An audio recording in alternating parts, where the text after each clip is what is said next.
দীর্ঘদিন পর বড় পর্দায় ফিরে আবারও দর্শকদের মন জয় করলেন বলিউড অভিনেত্রী রানী মুখার্জি। 30 জানুয়ারি মুক্তি পাওয়া তার অভিনীত নতুন সিনেমা মার্দানি 3 মুক্তির শুরু থেকেই বক্স অফিসে দারুণ সাড়া ফেলেছে।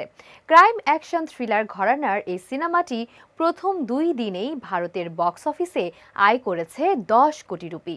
পরিচালক অভিরাজ মিনাওয়ালা পরিচালিত মার্দানি 3 মুক্তির প্রথম দিনেই আয় করে 4 কোটি রুপি। দর্শক ও সমালোচকদের ইতিবাচক প্রতিক্রিয়ার ফলে দ্বিতীয় দিন সিনেমাটির আয় প্রায় 50% বেড়ে দাঁড়ায় 6 কোটি রুপিতে।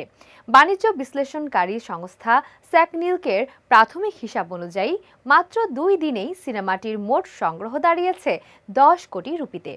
এই সিনেমার মাধ্যমে মার্দানি ফ্র্যাঞ্চাইজির আগের সব কিস্তির ওপেনিং রেকর্ড ভেঙেছেন রানী মুখার্জি।